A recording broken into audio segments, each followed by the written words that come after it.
Hello and welcome to Fintech Insider Insights. I'm Kate Moody, Strategy Director here at 11FS. In this episode, we'll be diving deep into the world of branding as we discuss fintech rebrands. We look at what even constitutes a rebrand, who's done it well, who's maybe done it not as well, and where do you even start when you decide if a rebrand is in order. Throughout this episode, we hope to give you something of a blueprint to help you on your own fintech rebranding journey. And to have this discussion with me, I'm joined by a packed panel of fantastic guests. First, a big hello to my 11FS co-host, Will Jones, Executive Creative Director here at 11FS. Obviously, had to invite you to this one, Will. What have you been up to recently? I should probably say something related to branding, but I'm not going to. I've been up to all sorts, Kate, but one of the most interesting things is probably working with Canadian credit unions to try and design how really good digital financial services can still retain quite a deep connection to the individual communities that they serve. Honestly, it's fascinating. Perhaps a future podcast.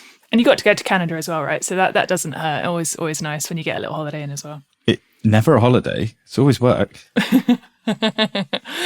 Awesome. Well, thanks for joining. Appreciate it. We're also delighted to be joined by Cameron Worboys, Design Director at Wise. Thanks for coming on the show, Cameron. For listeners out there who live in a cave but still somehow manage to access podcasts, would you mind telling us a bit about yourself and your role at Wise, please? Cool. Yeah. Hey, thanks for having me. I'm Cam, Design Director at Wise, where I lead our Wise account product. And really, we exist to kind of solve this problem of international banking for both consumers and businesses. And then we really do that through our account product that gives customers one account to send, spend, and receive all kinds of money. So, yeah, my role kind of covers the core experience of the account, our global design systems team, which is why we're here today to talk about the rebrand, and then our spend product, which is that lovely green debit card you may see out and about when you're traveling the world. So that's a little bit about us. Brilliant. Well, thanks for joining us and looking forward to picking your brains. We're also delighted to welcome Zama and Ndlovu, Head of Communications and Brand Marketing at Onafriq, formerly MFS Africa. Welcome, Zama. For those of you who don't know, what could you tell our listeners about Onafriq, please? So we are, firstly, thank you for having us. Onafriq is Africa's largest digital payments hub. We connect over 500 million mobile wallets, 200 million bank wallets, as well as over 30,000 agents to each other and to a large array of partners that are basically enabling payments across Africa. Awesome. Can't wait to get your perspective as we go through this one as well. And last but not least, we have Charles Gilbert, VP of Brand at Adyen. Charles, again, same question to you. Would you mind telling our listeners a little bit more about you and your role at Adyen, please? Sure. Thanks for having me. So my name is Charles, also go by Charlie, and I head up the brand function within global marketing here at Adyen. And for those that are not familiar with Adyen, we are a B2B financial technology platform. We operate globally. We help some of the world's largest businesses with end-to-end payments, data, and financial products. Awesome. Well, thank you again for taking the time and looking forward to hearing your take as we go through as well. So thanks, everyone. Let's dive in. We're going to kick off by seeing if it's possible for us to agree on what we even mean by a rebrand. Is it just about changing the colour, the tagline, or does it need to be more extensive than that? I mean, well, obviously you chat to loads of different organisations as part of your role at 11FS. What do you think? It's a lot more than that. It's and I genuinely think there's a lot of organisations out there that probably rebrand for quite bad reasons. Now, I know everyone here is rebranded for a good reason, so we're all in safe company here, but things like a new boss is brought in. Typically, that's they want to shake something up. They want to see something different, put their stamp on something. I think that's a bad reason for a rebrand, and that's often led by, I guess, more of a cosmetic change. I think brands often, rebrand in reaction to a competitor. Perhaps they acquire someone else, and neither company can agree on whose name should be used, and therefore lose all heritage of the rest of it. But I think there are, when we're talking about rebrands, the ones that do it really, really well, it's actually driven by insight and backed by a business case of something that's a genuine need to change a business. So I think probably a more logical reason is, I think a lot of brands find themselves trying to do something that they simply don't have brand permission to do. And if that's a driving point of a rebrand, that's quite interesting, because I think like a really good brand and a really successful rebrand like allows you to speak to a customer in a more authentic way, because our customers are out there, they're running around, living their lives, they're not thinking about any of the brands that we're talking about today, and it's our job to try and insert ourselves in there. So if we can authentically enter some of those conversations, align ourselves with sort of the zeitgeist, the culture in a more natural way that our services would do that, that's a great rebrand. And I know that's not answered in terms of output from a rebrand, but I think that's almost like quite a bad place to start. If you're just going, we need a logo, we need to redo all of the taxi signage, we need to, I don't know what brands have, but it's an interesting one, rebrand. I'm looking forward to hear other perspectives on this. Yeah, I mean, I'll throw this open to the floor. I mean, Cam, start with you. Like, what's your definition of a rebrand? What does it encompass, or what does it not encompass? I suppose, to take Will's slant on it as well. Yeah, it's a good question. So I think agree with Will's sentiment that like a lot of people who don't really have a good understanding of design think a rebrand is just those like things which they interact with, like a logo, colors, stuff like that. But actually, if you think about the core of what a brand is, it's just someone's perception of a company and their connection to the mission and why that company actually exists. So for me, good rebrands don't really start with design. They start with a core strategic problem which a company is trying to solve. And good examples of that are a company trying to, shift direction, signal intent of where they're going, target a new customer base. So for me, I think it really draws back down to like, what's the change you're trying to drive, and how can we use design as a tool to basically drive change? And a rebrand is just one tool in a designer's arsenal to achieve something of this scale. Okay, Zama, what's your perspective?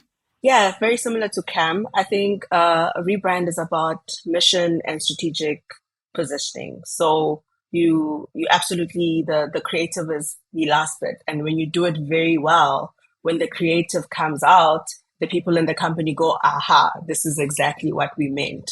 But you need to spend a lot more time thinking about who you are, what is your brand personality, what is your brand voice, what are you trying to achieve out there in the world, and how are you different from everyone else and unique in ways that are resonant to your internal audience, particularly. Yes, you can test it out. You should test it out with your external audience, your customers. But fundamentally, I certainly believe that your staff, your board, your stakeholders need to see themselves in your strategic brand. And that's a good test of whether or not it's going to resonate out there in the world. So for me, that's really what it is. It's very strategic. The visual stuff is fun, but it takes the least amount of time when you do this right. Okay. And Charles, just to be fair, right? I would love to get your take as well, just to kind of round things out. You guys had a slightly different rebrand in a sense, right? As in you kept the same name, but it's about kind of the brand beneath that. So what elements of that experience resonate with what we've heard from the rest of the group or are different? Yeah, I mean, it resonates very strongly. I think completely agree with what the rest of the panel have shared so far. It's certainly been true for us. I think, it almost sounds cliched now to say start with the why, and it should be a very good why. Rebranding's typically a very expensive and it's a big operational lift. And I think that's the first sort of myth, right, is that it's a pure marketing exercise or that it falls on the design team.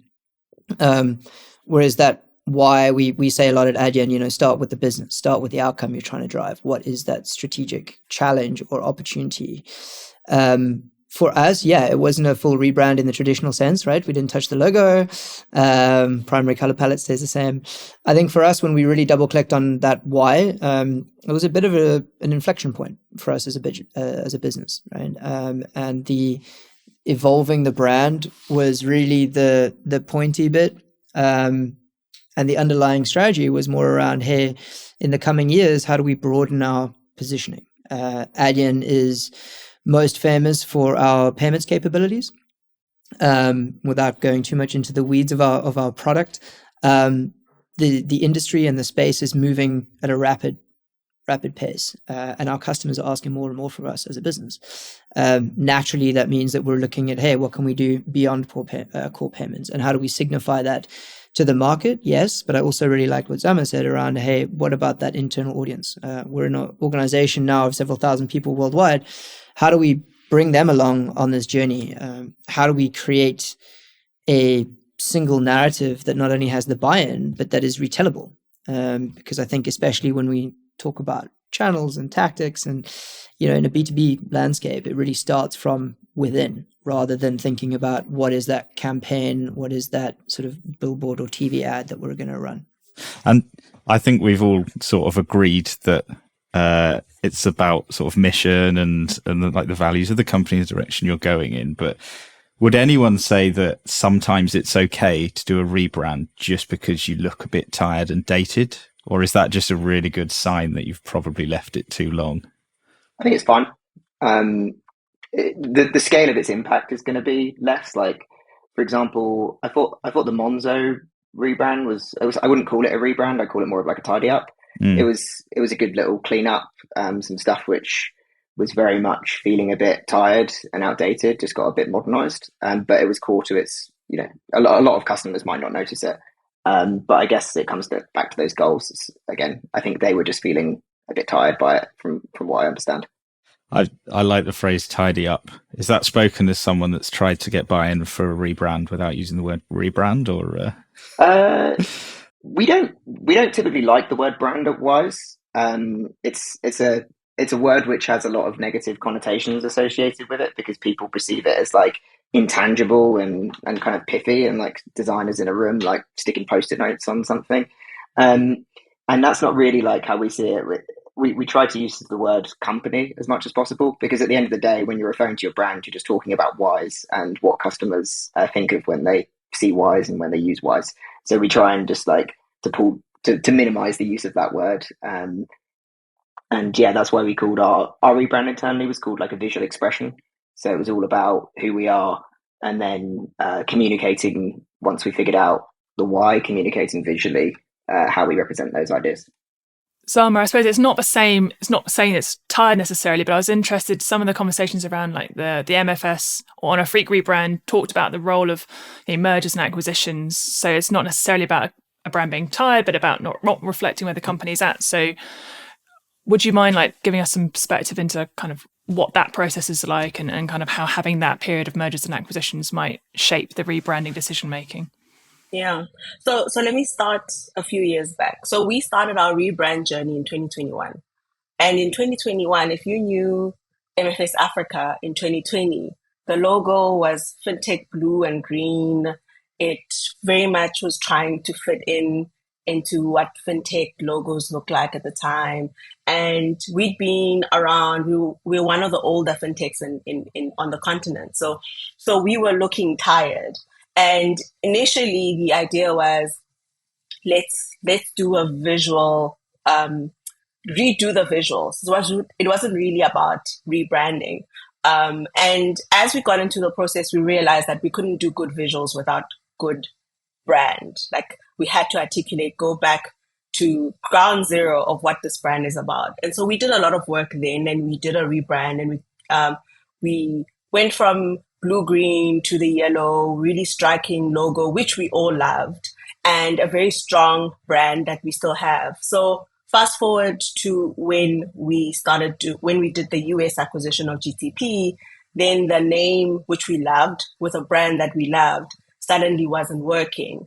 And there were aspects of having the brand that just weren't gelling with the whole family of MFS Africa, the group. And so we took a step to rename. And we're very deliberate about calling it a renaming and not a rebranding, because to us, our brand was still strong. It resonated across the entire organization. Everybody in the acquired companies as well as the OG MFS Africa, everybody agreed on the brand strategy. So none of us wanted that to change. But what wasn't working was the name. And we used it as an opportunity to kind of restate who we are together, not just as a a collection of different companies, but as one company in one group. So for us, it's really about internally kind of marking that point at which we stop being a bunch of acquired companies and the acquirer, and we start being a new company, and that's how we approach the process.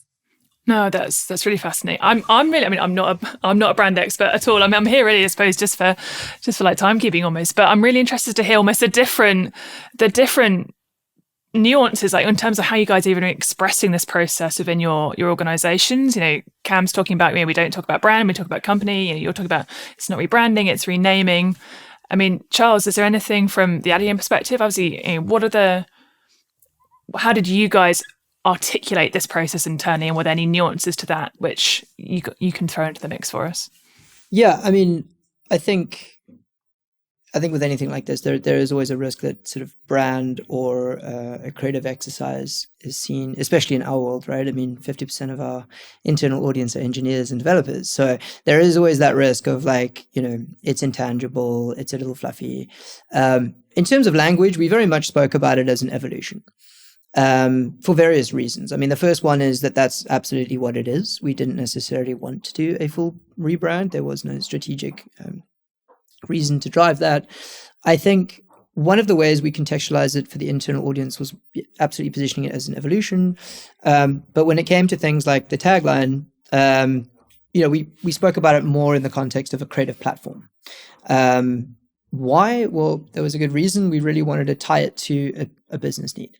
We're a global entity. We're one brand. We're one Adyen, but we have a lot of distributed local teams, and payments is inherently cultural. So there is always a need to take kind of global strategy, global guidance, and adapt it for a local market. And as we scale, there's a risk that, all kinds of weird and wonderful inconsistencies start to pop out. So the idea behind the tagline was, yes, from a commercial perspective, we wanted to signify our intention, where we're going, and broadening our positioning a little bit, if you will. Internally, it was really critical that we took people on a journey, explained the why behind the changes we were making, but also spent as much time actually reaffirming and rearticulating what's not changing and why. We have a very strong brand. We have a fantastically strong internal culture, very much underpinned by the Adyen formula, for example. None of these things changed for our internal audience, but they did need to understand what is the journey we're going on as a business at a product level, at a commercial level, and how is this going to play out in the marketing materials and the things that you see out in the world. But also, and I don't know if this is the same for the rest of my panel, but our industry and fintechs by nature, they move very, very quickly. So how do we make sure that we're aligning people around this consistent narrative that they can retell, and really understand the implications? And one of the things that we did, I think, very well, especially when we've had such growth in recent years, is to do a little bit of a retrospective as well, right? What were some of the historical taglines? Why were they what they were? And why were they relevant for the business's maturity at that point in time? So one example was one of our taglines in the very early days was payments made easy. And we were one of the first fintechs that was making it easy for enterprise digital businesses to process payments at a time when it historically wasn't. So very descriptive, very easy to understand, kind of does what it says on the tin. Fast forward to where we are now, the recognition, the understanding of what we do as a business, I think we have the liberty to start injecting a little bit more of a creative concept. And that's very exciting because it also gives our creative teams it gives them a North Star and a starting point. But with sufficient freedom to interpret that for their local markets. It's super fascinating to me. Will, what's your take on these different approaches to this whole process? I mean, it's starting a rebrand is really difficult. Not calling it a rebrand does help, always in most organizations. But genuinely, I really like how this panel is responding to genuine triggers within businesses and trying to build out an approach to that, because I think sometimes people stumble headfirst into branding exercises without stopping and thinking genuinely timescale. And this is so boring what I'm going to now, but like the timescale and budget of this thing that we're about to do is often sort of misunderstood. And you'll see sometimes, I mean, maybe we're talking about fintech branding, but if we extend this to banking, there's a very large global bank that now when you fly into Heathrow has two completely different logos visible from the air at all times. And that is probably an example to me of like the starting point of going, we do want to change sort of how we look, how we feel, but not really going, look, 10 years down the road and millions and millions of pounds later, we haven't managed to effectively execute this. I think it's a lot easier for fintechs. They can be a bit more nimble, but I genuinely think even sort of the world of like fintech branding has moved on in the last probably 2 to 3 years more than anything before that, because it used to be enough to have like a shorthand of going, right, look, we've got sans serif fonts, we've got nice bright colors, we're going to be talking to you not like a bank. And that was fine for a while until you sat on the tube in probably in London in probably, I don't know, 2018, 2019, and you'd scan along and you'd see every single ad with looking exactly the same. And I think now, and it's going to be really interesting, especially to talk, Cam, about the Wise rebrand as well, because we're starting to see a lot of fintechs going in more of a maximalist direction, bringing in things that have texture and meaning and are a bit more provocative in sort of visual imagery into that mix, and then trying to filter that down into the actual experience that people have that needs to be super functional and interesting. And that for me is where a lot of rebrands get super tricky. It's going, we have quite a lot of digital estate here. It's almost like the stuff that peeks over the parapet, the above the line stuff, updating campaigns, having like your visual stuff. That can be done, that can be scheduled, and that can be timed out. But when you've got a lot of product teams already building features in motion, you've got a design system to update, you then need people to actually experience what this new brand stands for and means through the interactions that they're having. That's where rebrands, I think, become quite interesting. And I'd love to hear from this group a little bit how once the big bang, we've signed off a route and an approach has happened, how you sort of take that into an organization and start to roll that out into the weeds, the details. I'm happy to take that to start. So yeah, I think just a quick comment to your like sea of sameness world. Like, I completely agree. I think like most startups and a lot of even upscales like ourselves, somewhere along the line, like designers just got shit scared and they just stopped taking risks. And I think as a result, you know, a customer's experiencing your product for like 10 seconds a day, if you're lucky. And it just blends into this big blur of average. And I think for us, we set out that at the start as like, you know, we are different as a company and we wanted to inherently feel different in our proposition and the representation of that. So I'm glad that came across, and we were super happy that so many customers felt like it was unique in a lot of its execution. But then in regards to actually how we delivered it, the concepting process from like, I'll say like strategy and all that stuff took about 6 to 8 weeks to figure out when we had an early concept and we were like, cool, this is it. Like, we think there's something in here. And then it took probably about 11 months to make that real and to figure out how we actually executed it across our scale. And every single thing from the tapestries to typography to the way buttons worked to the interaction patterns inside of the app. And we essentially did that systematically through our design systems team. So we would just work through each of the elements, which kind of sat as that foundational layer underneath, you know, Wise's entire customer journey, and then just systematically move through it. And it was a long process, but it was essentially, I think, our obsession with the detail of actually where customers experience the brand that I think allowed it to be executed across an entire customer journey end to end consistently. And I think that was kind of the approach. So I guess I'd say the concepting and getting to that early idea was I wouldn't say easy, but I said it was pretty easy. But actually the hard part was making it real and then making sure it actually lived up to that original ambition. Because naturally, as you go through time, you tend to dilute stuff. So we had to like find ways to hold ourselves accountable to the original ambition of it. Anyone else got any thoughts to throw in?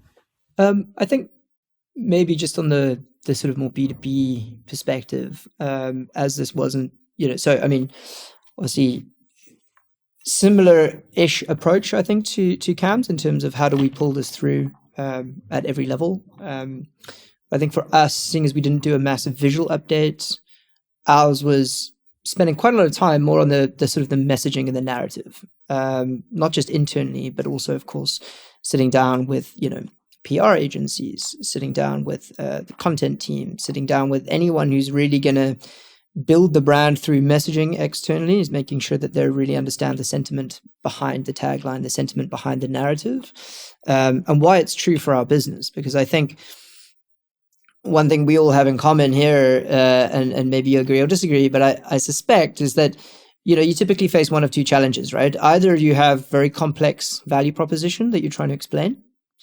And there, I think also lies the risk, not just visually, but also in terms of your copy and your messaging of like, are we just saying the same thing everyone else is?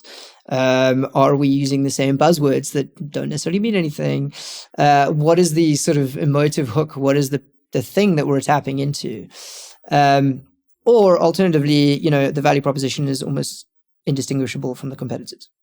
Maybe they're two sides of the same coin, I'm not sure. But if we can add a level of storytelling, and I think for us, Engineered for Ambition represented that starting point, and we really spent a lot of time there. So not just on the hygiene pieces of what are the rules around the tagline, how does it appear in end frames, what formats do we show it, which ones do we don't, but also really making sure that we spend time educating those that are going to speak on our behalf, to be able to retell this narrative. Because for us, there is a very real practical layer to this, which I think sometimes is often forgotten as well. And while Cam was talking, I was also curious as to how much are some of these rebranding considerations just inherently practical?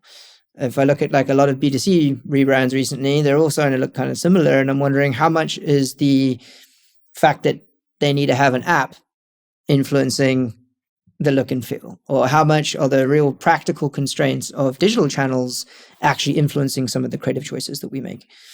That's a pretty good segue. We're going to jump into the practical steps just after the break. Don't go anywhere. Hello, it's Benjamin here, Director of Research and Strategy at 11FS. Earlier this year, we published Building the Future of Home Buying, a report that calls out financial services for making the biggest, most significant purchase of most people's lives way more difficult than it needs to be. Well, fast forward to today and things haven't changed. Mortgage offerings are more important now than they have ever been, with sky-high interest rates in many countries forcing home buyers to shop around. We've got clients asking us how to move quickly to fix the problem and get a game-changing product to market. Want to know the secret?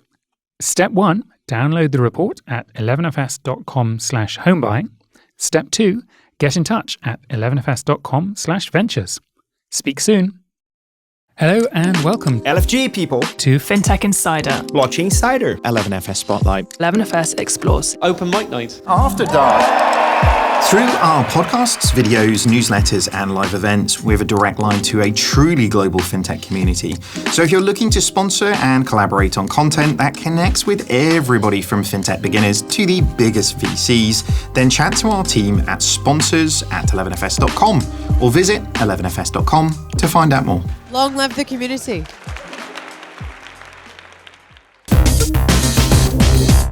Welcome back to Fintech Insider Insights. We've already discussed when a rebrand can be called a rebrand, but how does a fintech pull it off successfully? I mean, just to start us off on this, Cam, come to you first. Obviously, as the lead at Wise, you've overseen a massive rebrand in early 2023, which itself followed the name change in 2021 from TransferWise. So, yeah, what's your take on the key ingredients for success? Let me try and think. So I guess, drawing back to what we were all discussing earlier, the reason Wise did this is because we're kind of in this transition as a company, right? We're moving from a single focus on sending money, aka transfers, right, into this feature-rich international banking alternative. And for us, that change has been a bit of a hockey stick, and we see more and more customers join us as an account. And there was this kind of inflection point when we're like, it's very obvious to us internally that we're so much more than transfers, but to the vast majority of the market, they still see same old TransferWise, sending money.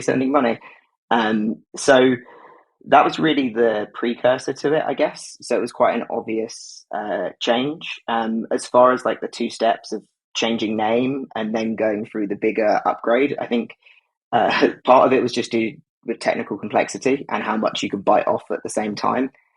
Changing names, redirecting URLs, like there's a staggering amount of work associated with it.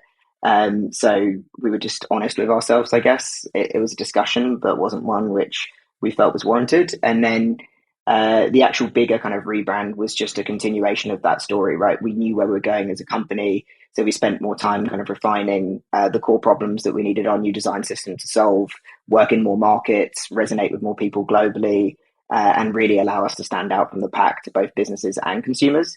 So that was kind of the reason behind it. And then we just kind of, did the concept phase. And then once we had that concept, just rolled through piece by piece, and bit by bit, it kind of became a reality. I'm loving like the pragmatism about not biting off more than you can chew. I suppose for listeners out there who haven't experienced a rebrand, like I suppose what were the bits that were more time consuming than someone outside of a process might have expected? I think the general thing is, I'd say like doing something of this scale at a company of our scale is not for the faint-hearted. Like I'm not gonna like lie about that. Like it wouldn't have happened without a very borderline obsessed team, including the partner which we were working with, Ragged Edge, and then our internal design team at Wise. Because from start to finish, we had to. A simple example I can think of is like, with our new illustration system, we didn't actually have any 3D designers at the time. So what seems like a really simple decision in kind of like a conversation, like, oh, we really like this style. Actually, you've got to figure out how to operationalize that. We've got to hire somebody. We've got to figure out how to localize that to markets. And I think it's those types of things which end up, it seems like a small decision at the time, but then it balloons and it just becomes like a massive amount of work. And I don't think you would do that unless you genuinely believe that it was the right thing to do. And a lot of people, especially in the early days, kind of thought we were a bit crazy and they didn't really get it. But the more time we spent talking about it and sharing the work, sentiment definitely shifted to like, oh my God, we're just so excited for this. Like it really feels like this company I'm proud to work for. And I think that was a nice unintended internal benefit, which I hadn't really thought about before.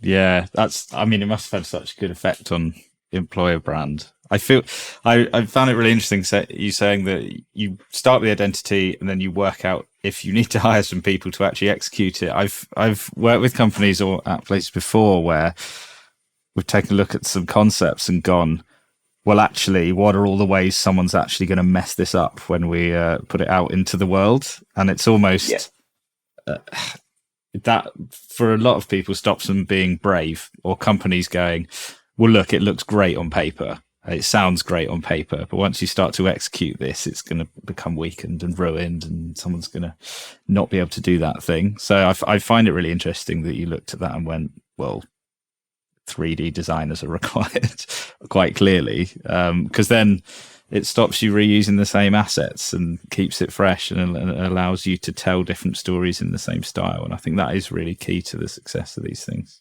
Yeah. If you're going to go with like a brave thing. Just got to obsess over the details, right? And I think that was, get really clear on the strategic reason behind this, get to the concept that you think can deliver on that, and then just like details. And that requires just obsession, basically, is the only word which I can think of.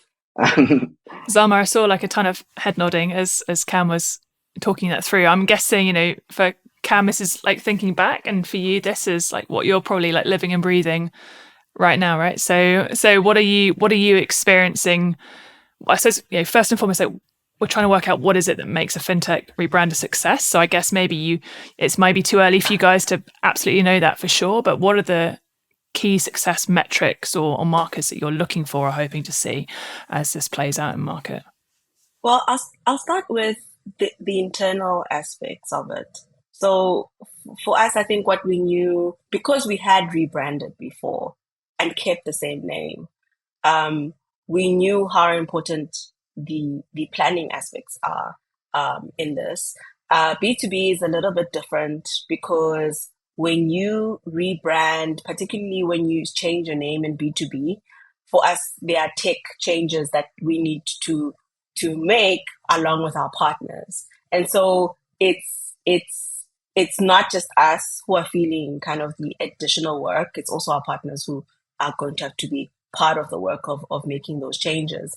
And so telling that story of why we needed to change our name has been one of the priorities for us. And that's what we are also focusing on in this period. We did the announcement 13 days ago. So we're still communicating with our partners about the why, and along with the changes that we need to make and the changes that they need to help us make. So you have to have strong partner communications. You have to have strong internal coordination as well. When we were just doing the rebrand without a name change, a lot of the work fell on the marketing team and the creative team. We use an external partner for this. So a lot of money spent, but kind of isolated in terms of impact on who's going to do the most amount of work. A name change is different. It cuts across the entire organization. So we've had to run it more like as though it's a tech build with having product and tech people and people across the organization in a program, and be programmatic about it and have work stream meetings every week. Very different to how we did it when we're just rebranding with the same name. And those things are really important, that planning. And you hope you do that well. You hope you communicate well with your partners. And you hope the why to them is clear. So that you can get the benefits of changing your name further down the line. Yeah, no, I think that partner relationship seems so key, and obviously, Charles, you touched on that before the break as well. You know, do you have any tips for Zama as someone who's had to kind of manage that partner communication process? And what are the kind of some of the more practical details, maybe that someone who's not been through this process might not have thought of that you should flag? Well, we didn't change our name, so I think Zama's probably experiencing a whole another world of complexity when it comes to that. But I really like your metaphor of treating it like a tech build, because I think that's the extent to which it touches on every part of the org. I think for ours, there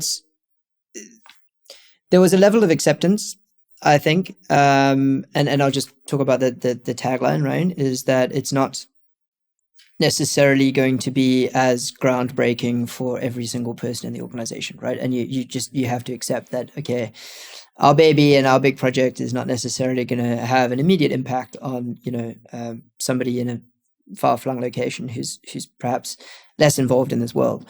I think that's where an often overlooked partnership internally comes in, which was really working with our employer brand. I think Will touched on it earlier, the power that branding can really have in terms of galvanizing and done well, I guess, inspiring your internal audience as well.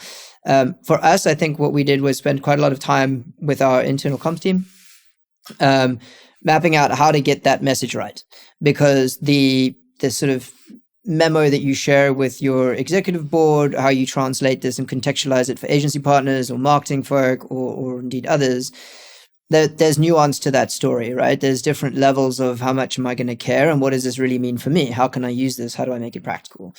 And I think just talking about a tagline now, it became that framework. It became common vocabulary, and spending time with the different teams, how can this be a 5-minute intro to your QBR at the end of the year with a really important customer, right? How does this talk back to our brand purpose and our essence? Why is it relevant?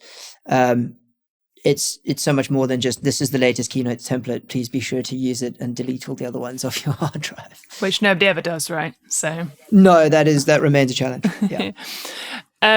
I guess we've been focusing on the success stories and what you guys have been doing in your organizations to try and make these successful changes.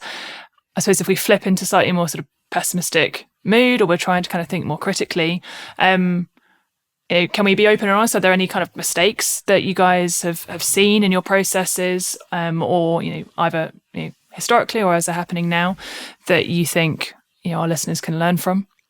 Yeah, for me, the biggest thing, and I don't think this just applies to rebrand. I think it applies to all design projects, which I see across my thing. And it's basically, you can't please everybody. Like if you try and make something which, addresses every single micro concern people have, you're you're basically going to make something as beige and boring as the rest of the lot out there, and it will become irrelevant in a matter of minutes. So I think the common mistake I probably see people doing is, like, if you're going to go for something, like, go for it. Like, decide who you want to be, go big, and, like, if you think about our profession, product building more generally, designers, like architects, right? They don't have a control Z button. They can't turn off anything. Yet they build these wonderful feats of, like, engineering and design. Yet, like, in tech, we've got a control Z button, and we're the most scared out of anyone in the design profession. So for me, it's just like, let's actually commit to doing really big and bold things. And if we're going to do something, let's not go into people pleasing mode. Let's figure out that core we believe in, and then do something because we believe it's the right thing to do. Like, we didn't really do any testing when we were doing our rebrand. We decided what we wanted to do, and we led it all with intuition and expertise. And I think that seems to be a trend, which I'm seeing more so in the product world, with people like, Chesky firing all the product managers and clearing out that world. So I think that seems to be, hopefully I'll just see a bit more confidence coming into work in tech. And that's what I really kind of passionately believe about. Yeah, I totally agree. And I find it I find it interesting that you referenced all the other industries that are far more permanent once you've actually put creativity to paper. One of my favorite quotes is from famous book designer Peter Mendelssohn. I think he's designed over about 4,000 books. Now, that's huge print runs. And he talks about finding a special kind of wrongness to be able to stand out on a shelf. Because obviously, like, a bookshop, original saturated market. And he stands back from designs he does and goes, I'm not satisfied unless this will bother unimaginative people. And I genuinely think those are the things that stick in the mind. I was giving a talk the other day related to this, and I asked people which Olympic logos they could remember. Now, I know people always return to the 2012 one as a bad example of things, but I genuinely think it's done its job in that we're still talking about it to this day. Well, I am. I don't know if anyone else is, but it's the ability to actually disrupt public consciousness in a way that makes you aware of a brand. Beyond that, it's everything around it. It's all of the other wrapper that tells you what that means and converts you into someone that returns, because ultimately you've made someone feel something, and that's probably the hardest thing to do. Charles, from your experience, is there anything that you would do differently, or you think maybe you guys didn't execute as well as you wish you had? There were plenty of learnings. I mean, some of them, that I alluded to now in terms of making sure that you bring the relevant teams. That wasn't something that we necessarily had mapped, I don't think, in sufficient detail from the outset. So certainly an oversight there in terms of, how could we operationalize this? And I think it's easy for the immediate project team, and Cam alluded to this, to get really sucked into the weeds. They have to be, right? You're making decisions all the time. But I think taking a step out and going, why should anybody in the next department care? How are we going to activate it? I think that's an area where we did a great job in the initial kind of launched with a really nice manifesto video, kind of grounded the concept in a wider narrative, created a lot of excitement. I think we could have been perhaps at least internally a little bit quicker with a follow-up. So that's one learning for sure. Otherwise, it's all the typical challenges, right? Of, do you have the right people in the room? Is your workshop format actually pushing you towards decision-making? Or are we just, running the risk of what Cam mentioned earlier, right? Which is falling into that consensus trap. And I think one question that still nags me to this day, or one that I've now promised myself I will repeat in every single meeting like this going forward, is going to be, what's our opinion? Because I think it's very easy to get sucked into, like, what do we stand for? Who are we? Why is that different? And why should everybody else care about what we're trying to say? I just don't think that's how humans work. I think, values need to get off the wall and actually get lived and be expressed. And to Cam's point around bravery, I think having an opinion means you're willing to be wrong. But standing for something, and that could be just how you do things differently, and it could be something completely else. But that, I think, helps these types of messages stick and helps make it real for people. Zama, we're getting towards the end of the show now, so I suppose, just to give you your opportunity as well. I appreciate, you're only on day 13, right? So asking you for like things that went wrong maybe is a bit close to the moment. But you talked about this not being your first radio. Like, you guys have done this before in different ways as well. So yeah, if you can leave our listeners with one sort of practical, don't do this, what would yours be? I think a practical do is get into the detail as much as possible, very early on, and almost dry run the entire thing. We found that we definitely did a lot of detailed planning for the execution and the launch. But we still found that because we didn't quite do a dry run, that there were some gaps that should have been obvious that we didn't pick up, like translations, something as simple as that. We translated for the big creative stuff, and then we didn't translate for the everyday things that people will need. Those kind of like obvious silly gaps that can come up if you don't kind of try and really replay with everybody across the organization. So you can make the mistake of really focusing on the marketing team and the design teams, and you think everybody across the business is ready and they know what they need to do, and then you find out like 10 minutes to launch that X, Y, and Z are missing. So really get into the detail. You haven't planned enough, and no matter how much detail you think you have, you haven't planned enough, and try run that. And I think the bigger lesson I've learned from the last rebrand to now is that make sure that the organization understands that your brand is a living, changing thing. And that's how you actually avoid having to wait 25 years before you redo the logo. Constantly ensure that in the organization, people understand what is a brand, or whatever you're calling it in the organization. What is it supposed to achieve, so that the whole organization is part of making sure that it's current, it's relevant, it's saying what is meaningful. And when it's not accurate anymore, when you're saying you are selling access, but actually you're selling simplicity, that you can identify that and you are ready to change when it's required. That's important. So a brand is not something that's owned by marketing. It's really owned. It's an executive level asset of an organization, particularly when you're growing an organization pretty fast. Make sure people across the business have buy-in and are keeping track of who we are and how we're articulating this to the world, and where we're on track and where we're not on track. Absolutely. Sadly, I feel like we could just talk about this all day. It's been so interesting to hear all of your different experiences, but that wraps up today's discussion. Thank you so much to all of you for joining me. Where can people find out more about you or the work you're doing, Cam? Just go to wise.design, all there, and download our app. Simple. Love it. Zama, what about you? Onafriq.com. We're Onafriq on all socials. Awesome. Charles? Yeah, Adyen.com. Come as no surprise. And if you'd like to connect with me directly, it's Charlie Gilbert on LinkedIn. Awesome. And last but not least, Will? Yeah, I'd love to chat to anyone listening to this on LinkedIn. And as always, you can find 11FS at 11FS.com. Brilliant. And you can find me on LinkedIn, Kate Moody on LinkedIn, or kate@11fest.com. Thank you so much for listening. If you like what you've heard, follow our podcast and don't forget to leave us a review. It helps us to make it better and helps others to find the show.